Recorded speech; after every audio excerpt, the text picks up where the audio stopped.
My mother sold all my belongings while I buried my father, but when she discovered I now owned her house, I made her my tenant and exposed all my stepfather's secrets. I'm 23 years old. I work at a coffee shop while finishing my online studies, and what happened a few months ago basically destroyed whatever relationship was still left with my mother. I guess I should start at the beginning, when my parents got divorced, but the truth is that divorce was so long ago I barely remember it well. I was like 5 years old, I think, and the only thing that really stuck with me was watching my dad pack his things into boxes while my mom yelled at him from the kitchen. After that, they lived separate lives. You know, I spent weekends with dad and the week with mom, the typical shared custody routine that thousands of kids have. My dad, Charles, was a quiet guy. He worked in construction and lived alone in this house he had bought years before the divorce. It wasn't anything fancy, like a two-story house in a small town, but it was his, and he kept it spotless. He always told me that someday that house would be mine, but I never paid much attention to that. Because, I mean, who thinks about inheritances when you're in your early 20s? My mom, Diane, remarried when I was like 15 to this guy named Dennis. Dennis had 2 kids from a previous marriage, Tyler and Ella, who were a couple years younger than me. At first, things weren't so bad, I guess. But over time, I started noticing that Mom and Dennis always prioritized Tyler and Ella over me. If they needed money for school, Mom got it immediately. If I needed something, it was always, "We'll see," or "We don't have the budget right now." The thing is that, like 8 months ago, my dad started feeling sick. At first, he thought it was just back problems from work, but then he started having chest pains and difficulty breathing. He went to the doctor and they told him his heart was failing, that he needed constant monitoring and basically couldn't live alone. I didn't think twice about it. I left my shared apartment with 2 roommates and moved in with him to take care of him. Mom didn't offer help, didn't even ask if we needed anything. She just said, "Well, you're his daughter. It's your responsibility." Dennis didn't even talk to me about it, which in retrospect doesn't surprise me at all. I was living with Dad for 3 months, working night shifts at the coffee shop so I could be with him during the day, taking him to his medical appointments, cooking for him, making sure he took his medications. It was 3 exhausting months, but I don't know. They were also special because we spent a lot of time together that we'd never had. He told me stories about when he was young, about how he met Mom, about why they got divorced. Although he never spoke badly of her, which now seems incredibly generous of him, he showed me important documents, bank papers, legal stuff that I honestly didn't understand very well, but that he insisted I know where they were. And then, 1 week after I got back from grocery shopping, I found him on the living room floor.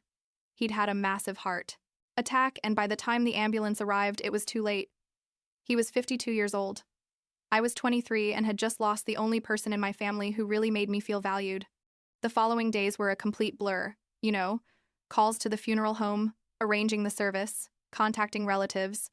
I called Mom to tell her dad had died, and her response was, "Well, he knew this could happen. When's the funeral?" Not a, "I'm sorry, honey." Not a, "Are you okay?" Just cold logistics. She didn't even go to the funeral. Said she had to take Tyler to a swim competition that couldn't be missed. After the funeral, I stayed at Dad's house because, honestly, I didn't have the energy to go back to my apartment, and anyway, I'd already left that place. My uncle Vincent, Dad's brother, came from another state for the funeral and stayed a few days to help me with all the legal paperwork and Dad's bank accounts. It was Vincent who insisted we look for Dad's will, which I knew existed because Dad had mentioned it several times but had never told me exactly what it said. We found it in a safety deposit box at the bank along with other important documents. 2 weeks after the funeral, I got a call from the neighbor next door to the house where Mom lived, an older lady who had always been nice to me when I was a kid. She told me, "Look, I don't want to get involved in family problems, but I think you should know that your mom is selling your stuff." I said, "What stuff?"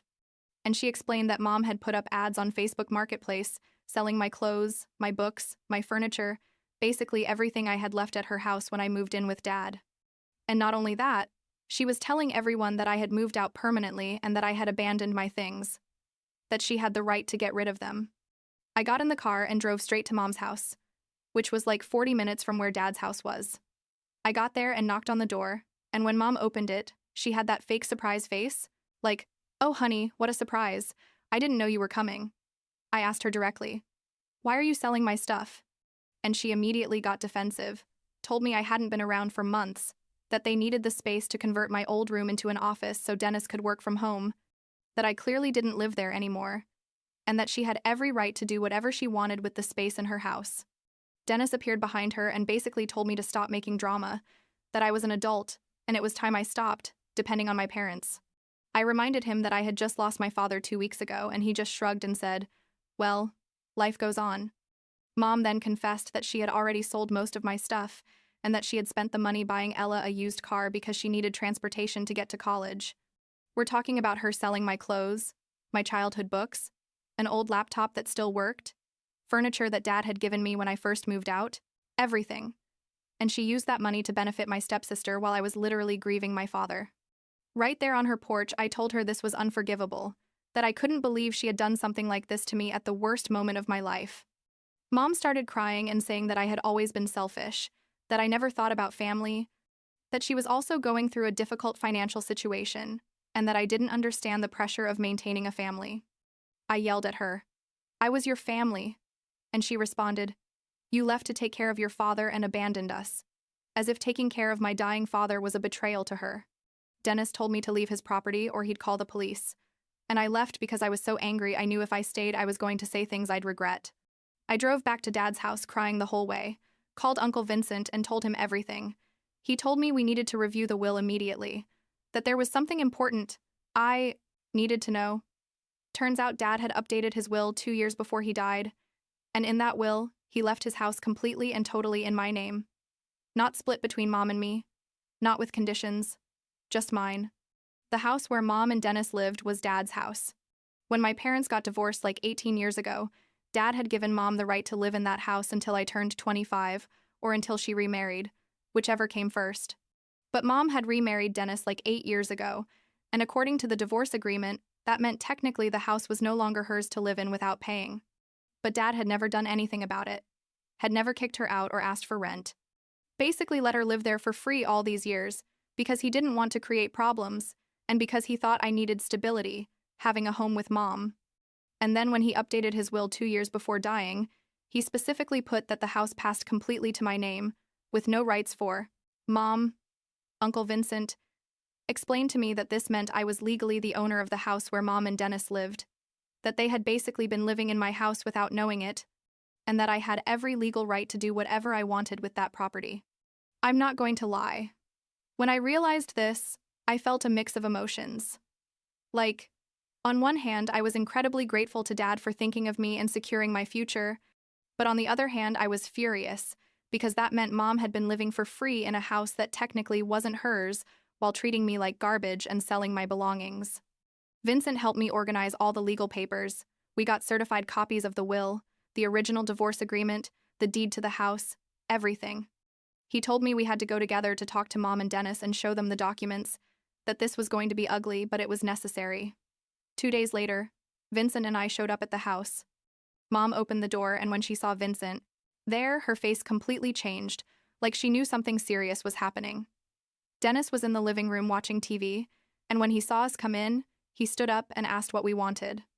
Vincent very calmly put the papers on the coffee table and told Mom we needed to talk about the house situation. Mom said, "What situation?" "This is my house," and Vincent responded, "Actually, it's not," and proceeded to explain to her that according to Dad's will and the original divorce agreement, the house was now mine. Mom went pale, and Dennis grabbed the papers and started reading them, and you could see how his face turned red as he processed the information. Dennis started yelling that this was illegal, that Dad couldn't just take the house away from Mom, that they had lived there for years and had occupancy rights. Vincent very patiently explained to him that no, that according to our state law, when Mom remarried, she lost her rights to the house, and that Dad had been extremely generous by not forcing the issue during all these years. Dennis pointed at me and yelled that I was an ungrateful brat, that after everything they had done for me, this was how I repaid them. I reminded him that they had literally just sold all my belongings without my permission, that Mom hadn't even gone to Dad's funeral, that they had never treated me like part of the family. Mom started crying and saying she didn't know anything about the will, that Dad had never told her anything, that this was unfair because she had raised a daughter there. I told her she was right, that she had raised me there, and that precisely because of that, It was even more painful that she had treated me this way, that she had prioritized her stepchildren over me, that she had sold my things while I was burying my father. Vincent gave them 30 days for Dennis to pack his things and leave the house. He told Mom she could stay if she wanted, but that she would have to pay me monthly rent at market price or she would also have to leave. Dennis completely lost his head, walked up to Vincent and pushed him, yelled at him that this was his house and he wasn't going anywhere. Vincent, who is like a foot taller than Dennis and worked in construction his whole life, didn't even move, just took out his phone and told Dennis he had just physically assaulted him and he was going to call the police. Dennis tried to take the phone away, and that's when Mom started screaming for us all to stop, that this was getting out of control. Vincent called the police, and when they arrived, he explained the whole situation, showed them the legal documents, proving I was the owner of the house, told them Dennis had physically assaulted him. The cops told Dennis he needed to calm down or they were going to arrest him for assault. They also explained to Mom that I had every legal right to ask them to leave the house since it was my property. Dennis was shaking with rage but didn't say anything else. The cops took a report of the incident and left. But before they did, one of them gave me his card and told me if there were any more problems to call them immediately. During the following weeks, Dennis packed his things and moved to a small apartment in another part of town. Mom decided to stay, but with the condition that I would charge her a reduced rent. Not because she deserved it, but because honestly, I needed the money and didn't want to leave her completely on the street. Despite everything, we established a formal lease agreement with help from a lawyer Vincent knew, where it specifically detailed that she was a tenant and I was the owner, that if she stopped paying rent or if there were any problems, I could legally evict her. Tyler and Ella, Dennis's kids, came to see me one afternoon after Dennis moved out. They knocked on the door very timidly, and when I opened it, they were there with 2 boxes. They told me they had saved some of my things before Mom sold them, things they had managed to hide in their rooms without Mom or Dennis knowing. It wasn't much. Like some books I wanted, a blanket my grandmother had knitted for me when I was a kid, some old family photos. But the gesture made me cry right there in front of them. They apologized for what their parents had done, said they hadn't agreed with any of it, but that they hadn't had a voice or vote in the decisions. I thanked them and told them they didn't have to apologize for their parents' actions, that I didn't blame them for anything. Ella told me something that broke my heart. She said, "I always thought you were cool, and it made me sad how Mom Diane treated you. Like we mattered more than you." Tyler told me that Dennis had told them I was spoiled and had abandoned the family by going to take care of my dad, that they had been feeding them that false narrative for months.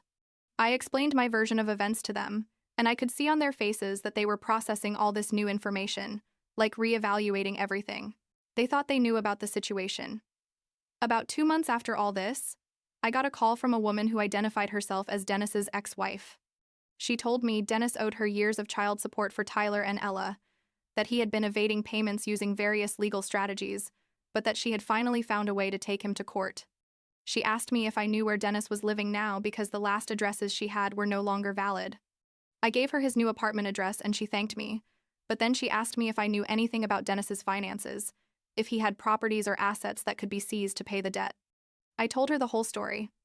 How he had been living for free in my house for years, how Mom had sold my things to buy Ella a car, how basically he had been using the free housing situation to avoid having to pay child support. Dennis's ex-wife explained to me that she had been separated from her children for years because Dennis convinced a judge that she was unstable, but that the reality was he just wanted to avoid paying child support and have total control over the kids. She asked me if Tyler and Ella would be willing to talk to her, that she had been trying to reconnect with them, but Dennis blocked all her attempts. I talked to Tyler and Ella about it, and they admitted that their biological mom had tried to contact them several times over the years, but Dennis always told them she was dangerous and only wanted to hurt them. But now that they were older, Ella was 19 and Tyler was 17, they were starting to question the narrative Dennis had sold them their whole lives. I arranged a meeting with their mom at a neutral coffee shop with the condition that I would be there as support if they needed me. It was an emotional meeting where basically everyone cried. The mom apologized for not fighting harder for them. They told her everything Dennis had said about her, and slowly, they started rebuilding pieces of their relationship. Dennis's ex-wife asked me to testify in court about the housing situation and how Dennis had been living without rent expenses for years while evading child support. I agreed because, honestly, I didn't like Dennis, and after everything he had done to me, I felt he deserved to face the consequences of his actions. The case is still in legal process, but the ex-wife's lawyer told me my testimony was crucial to demonstrate that Dennis had the means to pay but deliberately chose not to. Mom and I basically don't talk now except when she has to pay me rent each month. Like 3 weeks ago, she tried to call me to ask me to reduce her rent because she's struggling financially without Dennis there to share expenses.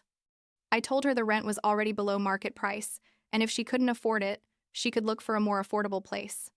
She told me I was cruel and insensitive, that this wasn't how I was supposed to treat my mother. I responded that mothers aren't supposed to sell their daughters' belongings while they're grieving either. But here we are. Now I live in Dad's house, the one he wanted me to have, and I'm slowly turning it into my home. Uncle Vincent helped me fix some things that needed repair and gave me some furniture he didn't need anymore. Tyler and Ella come visit me occasionally, and we've developed a sibling relationship we never had when we lived under the same roof with our parents. They're living with their biological mom now and say they're happier than they've been in years. I'm not going to say I'm completely at peace with everything that happened, because the truth is there are still days where I feel guilty about not giving Mom another chance, days where I wonder if I was too harsh with her. But then I remember she sold my stuff while I was burying my father, that she chose her new family over me again and again, that she couldn't even fake empathy when I needed it most. And when I think about that, I know I made the right decision. Dad left me this house because he wanted me to have security, to have my own place in the world, and I'm not going to feel bad about accepting that gift and protecting it from people who clearly didn't have my best interests in mind.